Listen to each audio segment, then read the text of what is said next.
ओम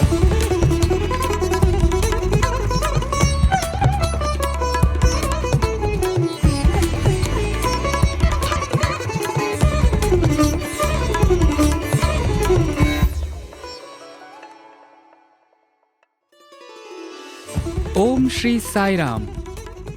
साई प्रेम वाणी के हमारे आज के प्रसारण में आप सबका हार्दिक स्वागत है। आज हम आप सबके लिए लेकर आए हैं सुमधुर कार्यक्रमों की मनमोहक कड़ी। आज के प्रसारण में आप अवतार वाणी के अंतर्गत श्री भगवान द्वारा दिए गए एक दिव्य संदेश का एक भाग एवं आदर्श जीवन आनंद उपवन कार्यक्रम में एक मधुर कथा वृत्तांत सुनेंगे। तो चलिए कार्यक्रम का शुभारंभ करते हैं।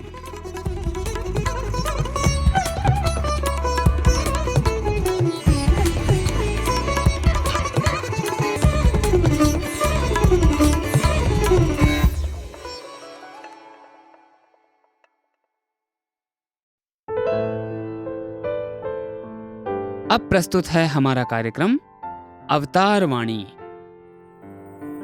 भगवान बाबा द्वारा सन 1984 को श्रीमद् भगवद गीता पर दिए गए दिव्य संभाषण का एक भाग आज हम प्रस्तुत करने जा रहे हैं।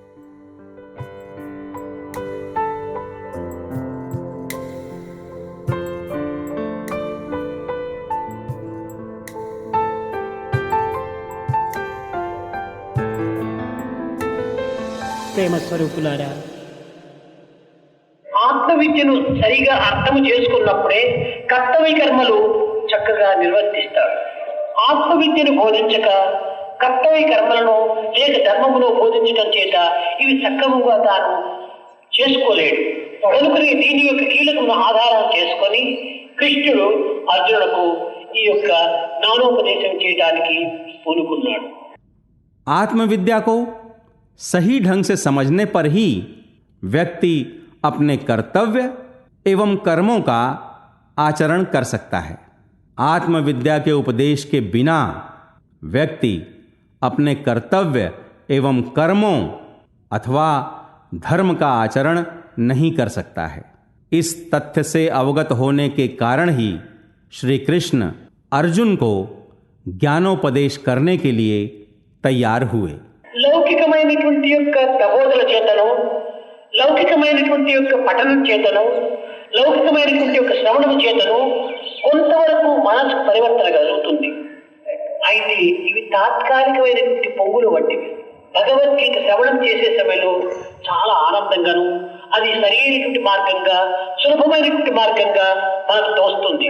కానీ ఆచరణలో పెట్టడానికి ప్రవేశం చేసినప్పుడు ఇది అనేక విధములుగా పరిగెత్తుతుంది. మనము దేనిని విన్నామో, దేనిని చదివినామో దాంట్లో మనం ప్రవేశించాలి. लौकिक उपदेश, लौकिक पठन और लौकिक श्रवण से कुछ हद तक मन में परिवर्तन घटित होता है, परंतु यह तात्कालिक उफान के समान है।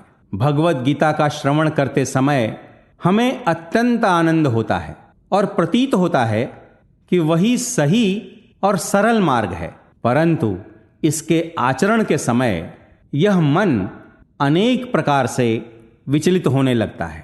हमने जो सुना है, जिसे पढ़ा है, उसमें हमें प्रवेश करना चाहिए। కృష్ణ చైతన్య తాను యాత్ర సర్పతూ దక్షిణ దేశమైనటువంటి యొక్క శ్రీరంగపట్నం చేరుకున్నాడు. అక్కడ శ్రీరంగపట్నం లోపల దేవాలయంలో అనేక మంది చేరినారు. అక్కడ ఒక పండితుడు భగవద్గీతను బోధిస్తున్నాడు. ఈ పండితుడు భగవద్గీతను చెప్పటము, శిష్యులు వల్లించటము, దీనిని వ్యాఖ్యానం చేసి బోధించటము, వీరు ఆలకించటము జరుగుతూ ఉంటున్నారు. कृष्ण चैतन्य यात्रा करते हुए दक्षिण देश के श्रीरंगपट्टनम पहुंचा। उस श्रीरंगपट्टनम के मंदिर में कई लोग इकट्ठा हुए। वहां एक पंडित भगवद गीता का उपदेश दे रहे थे। पंडित जी गीता पाठ कर रहे थे और शिष्य श्लोक रटते जा रहे थे। पंडित जी के व्याख्यान को सभी ध्यान से सुन रहे थे। ఈయన ఒక మూలన కూర్చొని ఒక భక్తుడు కన్నులు మూసుకొని కంటిదారాలు కాలుస్తున్నాడు. ఈ వినేటువంటి ఒక ప్రతి వ్యక్తి కూడా ఒక చిన్న భగవద్గీత దగ్గర పెట్టుకొని దాన్ని చదువుతూ అతను చెప్పేటువంటి దాన్ని వింటూ ఉన్నారు. ఈ భగవద్గీత పుస్తకాన్ని అర్థం పెట్టుకున్నటువంటి వ్యక్తులు ఒక్కొక్క సమయంలో నవ్వటము, ఒక్కొక్క సమయంలో ఆనందించటం, మరొక సమయంలో విచారపడటం, ఈ రకంగా వీరి యొక్క స్వరూపాలు మారుతూ ఉంటున్నాయి. ఒక మూలన కూర్చున్నటువంటి ఈ వ్యక్తికి ఎట్టి మార్పులు లేదు, కేవలం కంటిదారాలు కారుతున్నాయి. हाथ में पुस्तक लिए जो लोग सुन रहे थे वे कभी हंसते, कभी आनंदित होते, तो कभी चिंतित हो रहे थे. कोने में बैठकर सुनने वाले में कोई परिवर्तन नहीं था, वह मात्र आंसू बहाता जा रहा था. ఇది కనిపెట్టాడు చైతన్యుడు. ఆ వ్యక్తి దగ్గరికి పోయి, ఏమయ్యా, భగవద్గీత పారాయణము, భగవద్గీత ఉపన్యాసము ఇంత ఆనందంగా జరుగుతున్న సమయంలో ఈ కంటిదారులు కాచడానికి కారణం ఏమిటన్నాడు. స్వామి, తమరెవరు? ఆ యొక్క సంస్కృత శ్లోకాలు నాకు ఉచ్చరించడానికి నాకు రాదు.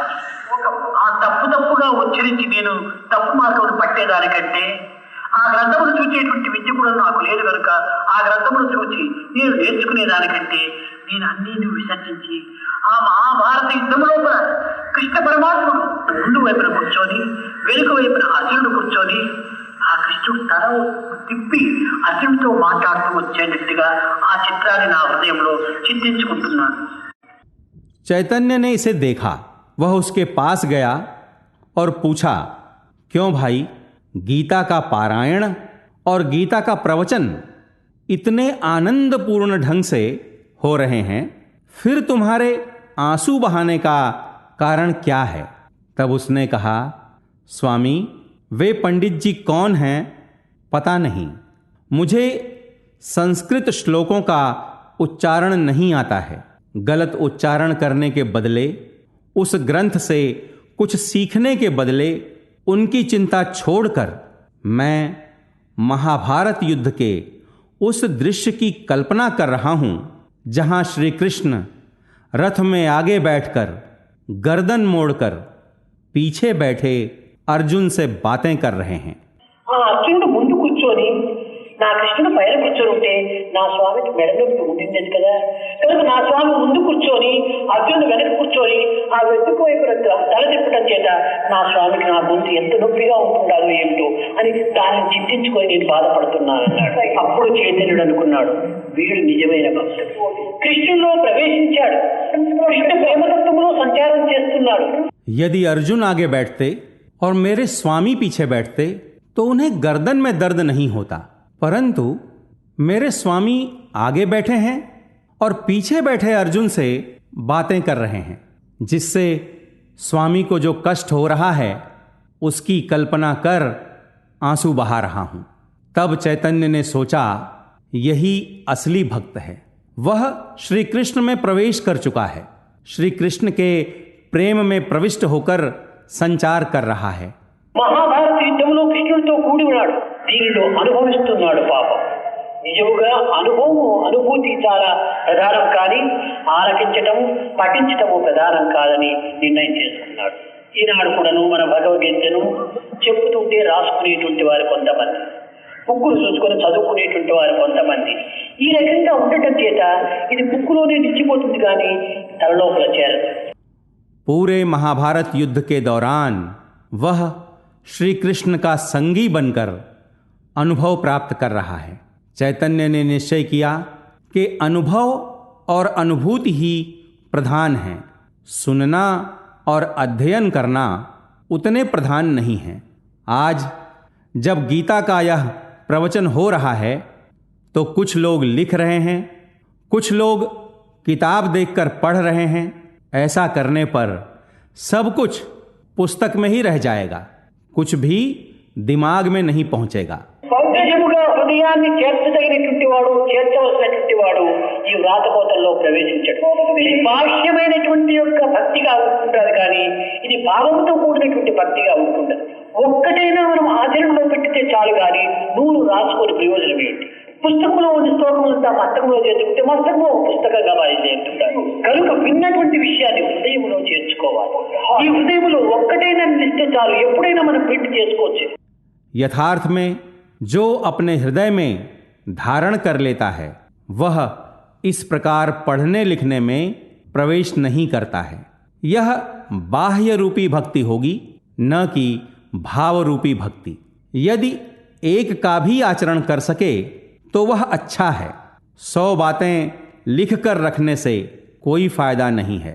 पुस्तक में जो कुछ है उसे दिमाग में पहुंचाने पर दिमाग भी एक पुस्तक बन जाएगा। अतः जो कुछ सुना है उसे हृदय में स्थिर कर लेना चाहिए। हृदय में जो स्थिर है हम उसका कभी भी उपयोग कर सकते हैं। అందువల్లే చెప్పాను, తల ఒకటి హృదయం ఒకటి. పాండిత్యముతోన ఒక ప్రవీణతోనూ విద్యతోనూ తలను నింపుకునే దానికంటే ప్రేమతో హృదయాన్ని నింపుకోమన్నారు. కనుక అర్జున, నీవు ఈ విధమైనటువంటి ఒక లౌకికమైనటువంటి సంబంధ బాంధవ్యములకై వగచి విచారించి కేవలం శోకించడం ప్రయోజనం లేదు. నీవు అంతర్ముఖంగా నీ యొక్క హృదయాన్ని తిప్పుకో. అప్పుడే నీకు నేను బోధించేటువంటి విషయములంతా కూడా చక్కగా అర్థమవుతాయి. अतः मैं प्रायः बताता रहता हूँ, अपने दिमाग को पांडित्य अथवा प्रवीणता अथवा पढ़ाई से भरने की अपेक्षा अपने हृदय को प्रेम से भरो। हे अर्जुन, इन लौकिक संबंध और संबंधियों के बारे में दुखी होकर शोक करने से कोई प्रयोजन नहीं है। अपने हृदय को अंतर्मुखी करो, तभी तुम्हें मेरे उपदेश अच्छी तरह से समझ में आएंगे। నీవు శోకింప తగని వారికై నీవు శోకిస్తున్నావు. అశోచన్ అన్యశోచ అన్నాడు. అనగా శోకించ తగనటువంటి వారికై నీవు శోకిస్తున్నావు అన్నాడు. నీవు దీనికంతా శోకించదగినటువంటి వాడు కాదు. కనుకనే నీవు అజ్ఞానంతో నిండి ఉంటున్నది నీ హృదయం. ఈ అజ్ఞానం ముందు పారద్రోలాలి. దీనికి 8 విధములైనటువంటి స్థితులు ఉంటున్నాయి.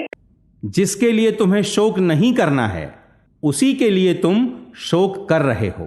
अशोच्या नन्वशोच स्तवम, श्री कृष्ण ने कहा, जिसके लिए तुम्हें शोक नहीं करना चाहिए उसी के लिए तुम शोक कर रहे हो। तुम शोक करने के लायक नहीं हो। तुम्हारा हृदय अज्ञान से भरा हुआ है। पहले इस अज्ञान को दूर करना है। इसकी 8 स्थितियां हैं। ఈ దేశమును నీ హృదయములో నిలిచినంత కాలం కూడాను నీవు ఈ అజ్ఞానమును మునిగే ఉంటుంటావు. శేషము లేకుండా ఏ విధమైనటువంటి ఒక స్థితిని నీవు పొందుతావో అప్పుడే నీవు జ్ఞానానికి అర్హుడవుతావు. కనుక నీవు ఈ 8 శేషములను కూడాను నీ హృదయంలో లేకుండా చూసుకోమన్నాడు. మొదటిది వాసన, రెండవది అగ్ని, మూడవది రుణము, నాలుగవది రోగము, ఐదవది ద్వేషము, ఆరవది రాగము, ఏడవది విచారము, 8వది విషము. ఈ 8 ఏదైనా అన్నీ పోయి కొంత విషముగా శేషం నీలో హృదయంలో ఉన్నప్పటికీ నీకు ఇది తప్పినది కాదన్నాడు. जब तक ये 8 प्रकार के क्लेश तुम्हारे हृदय में रहेंगे तब तक तुम इस अज्ञान में डूबे ही रहोगे। क्लेश रहित स्थिति को जब तुम प्राप्त करोगे तभी तुम ज्ञान के योग्य बनोगे। अतः उस स्थिति को प्राप्त करो जब तुम्हारे हृदय में ये क्लेश नहीं होंगे। 8 क्लेश ये हैं: पहला वासना, दूसरी अग्नि, तीसरा ऋण, चौथा रोग, पांचवा द्वेष, छठा राग, सातवीं चिंता और 8वां विष। यदि ये सब चले भी जाएं, लेकिन जरा भी विष बचा रहे तो यह तुम्हारे लिए अनिवार्य हो जाएगा। అంతా ఆరిపోయింది, కొంచెం ఎక్కడో ఉంటుండాలి. ఆ చిన్న అగ్ని గాలి పెంచడం వల్ల గొప్పదిగా బయలుదేరి అది బ్రహ్మాండమైనటువంటి మంటగా బయలుదేరాలి. కనుక ఆ చిన్న శేషం కూడా ఉంటూ ఉండకూడదు. రోగం అంతా నయం అయిపోయింది, ఏదో కాళ్ళ పైన కొంచెం వాపు ఉంటుండాలి. కానీ ఆ శేషం ఉంటున్నప్పుడు ఇంటికి వచ్చేసరికి అపత్యం చేసి తిరిగి ఒళ్ళంతా ఊరుకుంటారు. కనుక రోగ శేషం ఏమాత్రం కూడా ఉంటుండకూడదు, అగ్నిశేషం ఏమాత్రము ఉంటుండకూడదు. सारी आग के बुझ जाने के बाद भी जरा सी आग बची रही और हवा बहे तो वह विकराल रूप धारण कर सकती है। अतः जरा भी शेष नहीं रहना चाहिए। रोग का पूरा निदान हो गया, बस पैरों पर जरा सी सूजन बची रही, घर लौटने के बाद यदि अपथ्य करेंगे तो बीमारी फिर से पूरे शरीर में फैल जाएगी। अतः रोग का शेष जरा भी नहीं होना चाहिए, अग्नि का भी शेष नहीं होना चाहिए। ఇంకా రుణ శేషము అప్పు బాధ అంతా తీరిపోయింది, ఏదో ఇంకా 1000 రూపాయలు మాత్రం అప్పు ఉంది అంటే కొట్టి పెరుగుతూ పోతుంది కనుక ఆ 1000 రూపాయలు కూడా పూర్తి తీర్చేసేయాలి. అదే విధంగా శేషం అనేటువంటి కొంచెం ఉంటుండాలంటే పెరగడానికి అవకాశంగా ఉంటుంటాయి. అజ్ఞానము మోహం అనేటువంటిది నీలో కొంత శేషం ఉంటుండాలంటే నేను ఎంత బోధించినప్పటికీ ప్రయోజనం లేదు. కనుక ఈ అజ్ఞానం అనేటువంటి శేషాన్ని పూర్తి నిర్మూలం గావించాలి. కనుకనే ఈ సాంఖ్యాన్ని నీకు బోధిస్తున్నారు. ऋण पूरा चुक गया, मात्र 1000 रुपयों का उधार बचा है, परंतु इसका सूद बढ़ता जाएगा, इसलिए वे 1000 रुपये भी चुका देने चाहिए। इसी प्रकार द्वेष जरा भी हो तो उसके बढ़ने की पूरी संभावना होती है। यदि तुम में जरा भी अज्ञान और मोह बचे रहेंगे तो मैं चाहे जितना भी उपदेश दूं परंतु कोई प्रयोजन नहीं रहेगा। अतः इस अज्ञान का पूरा उन्मूलन होना चाहिए। इसीलिए मैं इस सांख्य का उपदेश तुम्हें दे रहा हूं। భగవద్గీత లోపల సాంఖ్య యోగం అనేటువంటిది చాలా ప్రధానమైనటువంటిది.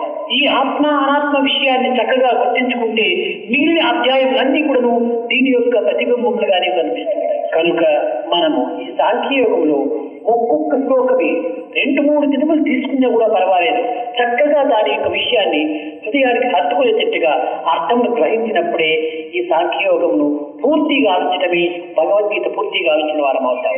ఒక్కొక్క పదాన్ని కూడాను ఒక్కొక్క రత్నంగా మనం భావించాలి. దీనిని ఆర్య అనార్య అనేటువంటి విషయంలో కూడాను కృష్ణుడు చక్కగా ఉపదేశించాడు.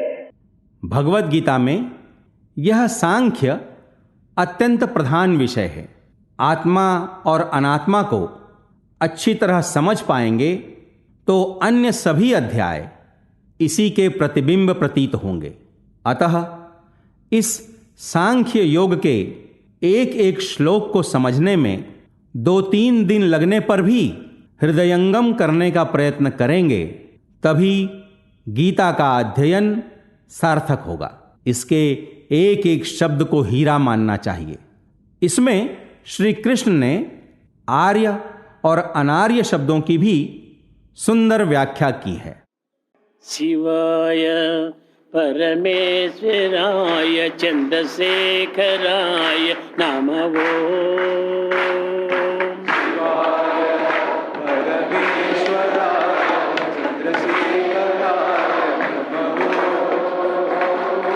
शिवाय परमेश्वराय चंद्रशेखराय नमः।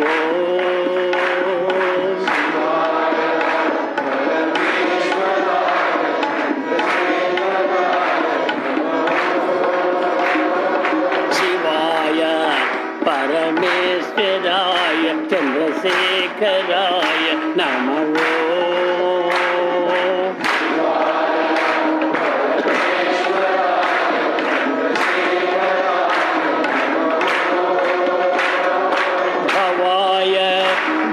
संभवाय शिवतांडवाय नमः।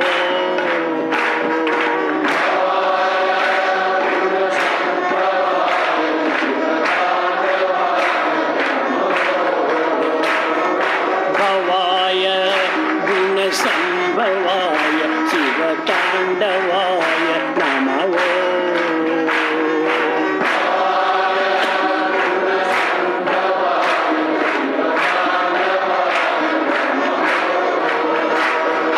शिवाय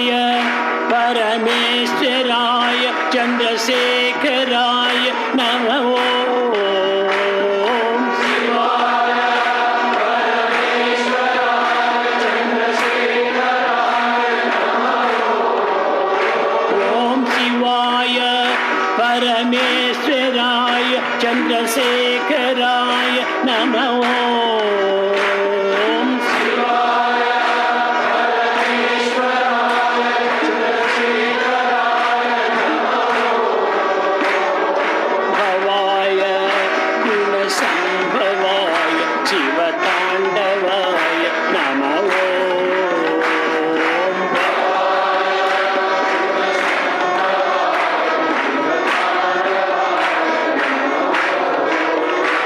ॐ भवाय गुणसम्भवाय शिवताण्डवाय नमः शिवाय परमेश्वराय चन्द्रशेखराय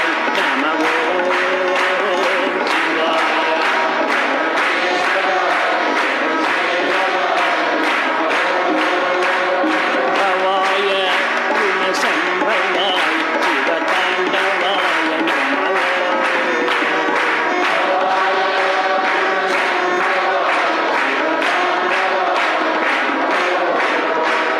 शिवाय परमेश्वराय चन्द्रशेखराय नमः शिवाय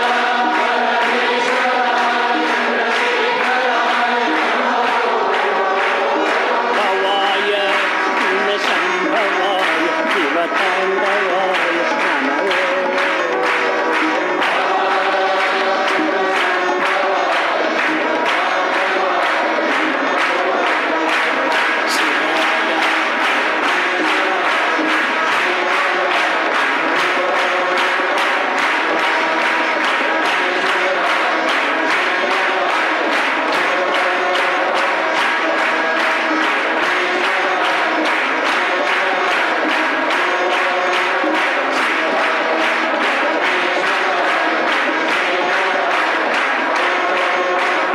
भवाय गुणसम्भवाय शिवताण्डवाय नमः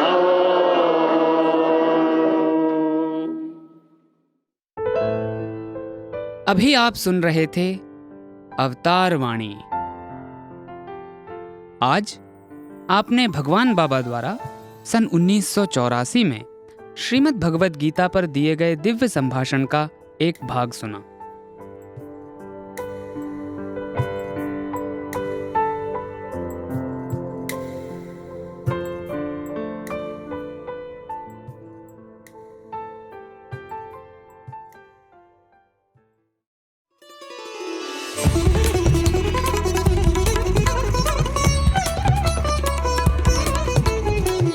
साई प्रेम वाणी, भगवान श्री सत्य साई बाबा का दिव्य संदेश अब हिंदी में।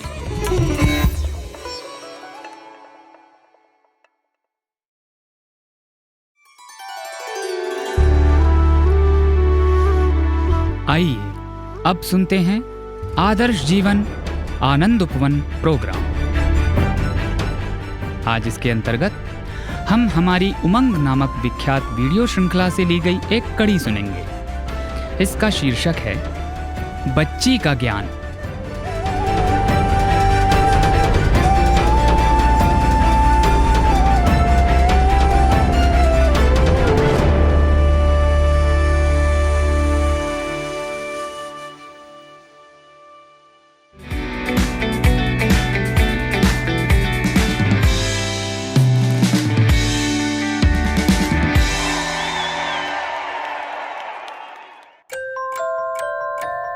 साई राम। बच्चों की दुनिया बड़ों से कितनी अलग होती है और जैसे जैसे हम बड़े होते जाते हैं हमारी दुनिया भी बदलती जाती है। जब मैं बड़ी हुई तो मैंने अलग अलग रंग पहचानना सीख लिया। मुझे क्या खाना है और क्या नहीं खाना चाहिए मम्मी ने सिखाया। मेरे पास रंगीन मिट्टी भी है। एक दिन मेरी रंगीन मिट्टी से मम्मी ने खिलौने बनाए। मैंने भी उनकी मदद की। मैं हमेशा उनकी मदद करती हूँ। मम्मी ने कहा कि मेंढक को खाना खिलाओ।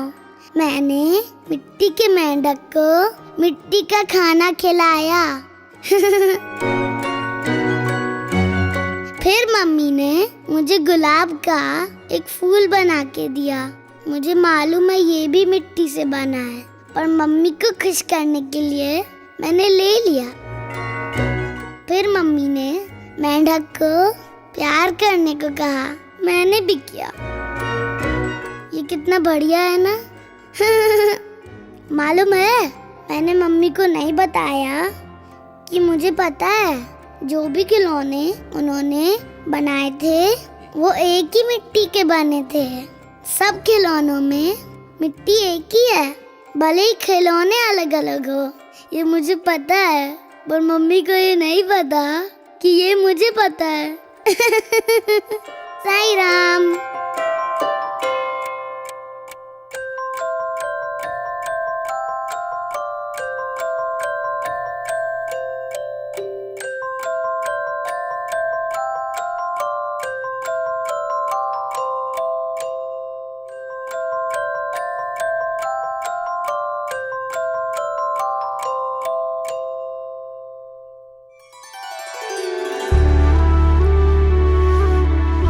आदर्श जीवन आनंदोपन प्रोग्राम के तहत अभी आप सुन रहे थे हमारी उमंग नामक विख्यात वीडियो श्रृंखला से ली गई एक कड़ी। इसका शीर्षक था बच्ची का ज्ञान।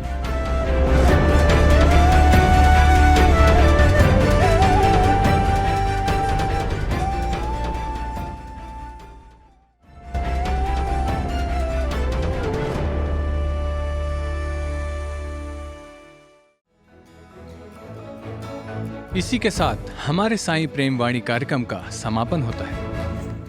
उम्मीद है हमारा आज का कार्यक्रम आपको पसंद आया होगा। आपके सुझावों को हम तक व्हाट्सएप द्वारा जरूर भेजें। हमारा व्हाट्सएप नंबर है 9393 258 258 93 93 258 258। हिंदी भाषा में हमारी ये सभी प्रस्तुतियां YouTube पर भी उपलब्ध हैं। इन्हें वहां देखने सुनने के लिए हमारे YouTube चैनल को सब्सक्राइब करें और कमेंट बॉक्स में अपने सुझाव देना ना भूलें।